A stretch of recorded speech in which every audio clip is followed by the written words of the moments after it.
السلام علیکم ورحمۃ اللہ تعالی وبرکاتہ۔ حاضرین، آج میں جو آپ کو واقعہ سناؤں گا یہ واقعہ بہت دلچسپ ہے۔ یہ واقعہ ایک باز کا ہے۔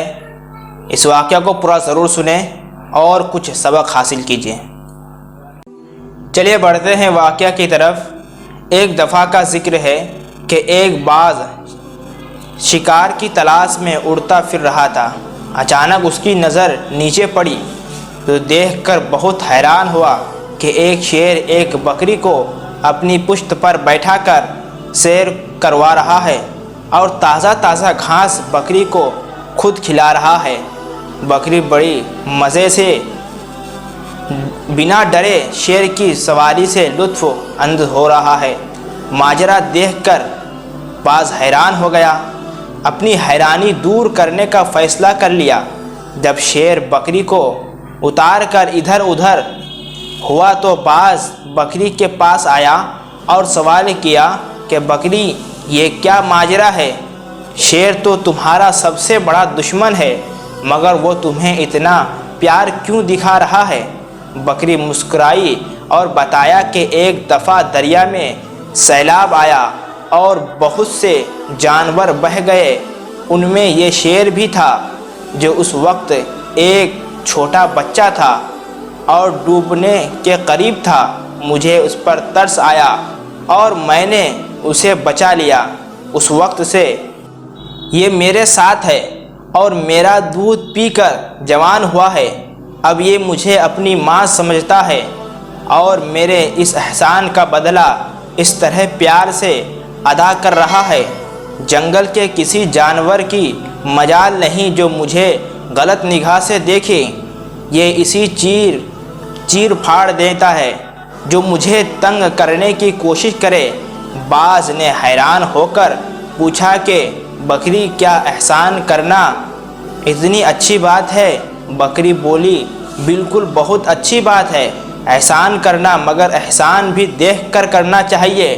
ابھی بات ہوئی رہی تھی کہ شیر آ گیا اور باز پوری بات سنے بغیر اڑ گیا۔ کچھ دن گزر گئے۔ باز نے ایک چوہے کو دیکھا جو برفیلے پانی میں ڈوب رہا تھا۔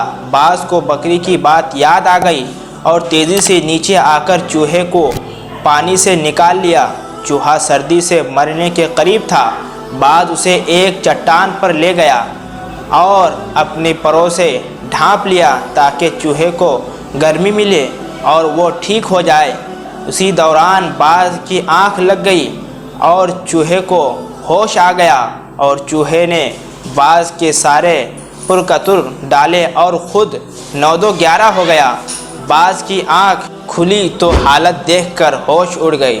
باز کسی نہ کسی طرح گرتا پڑتا غصے کی حالت میں بکری کے پاس پہنچا اور سارا ماجرا بیان کیا۔ بکری بولی، تم نے میری پوری بات نہیں سنی تھی اور اڑ گئے تھے۔ میں نے آخر میں کہا تھا احسان اچھی چیز ہے مگر دیکھ کر کرنا چاہیے۔ میں نے ایک شیر پر احسان کیا تھا جو جنگل کا بادشاہ ہے، بہادر اور طاقتور ہے، اعلیٰ ظرف ہے، اور اس نے میرے احسان کا بدلہ بھی اعلیٰ ظرفی سے دیا۔ تم نے چوہے پر احسان کیا جو ایک کم ظرف جانور ہے، اس نے بدلہ بھی کم ظرفی سے دیا۔ یاد رکھو، احسان کرو مگر بدلے کی امید صرف اعلیٰ ظرف سے رکھو۔ کم ظرف سوائے کمینگی کے اور کچھ نہیں دے سکتا۔ حضرت علی کا فرمان ہے کہ جس پر احسان کرو اس کے شر سے ڈرو۔ اگر ابھی تک آپ نے ہمارے چینل آداب اسلام کو سبسکرائب نہیں کیا، سبسکرائب کر لے اور لائک شیئر ضرور کریں اور کومنٹ کر کے بتائیں کہ باز کا واقعہ کیسا لگا۔ خدا حافظ۔ کیا اونچی شان ہے اللہ اللہ، اس کی سب نشان ہے اللہ اللہ۔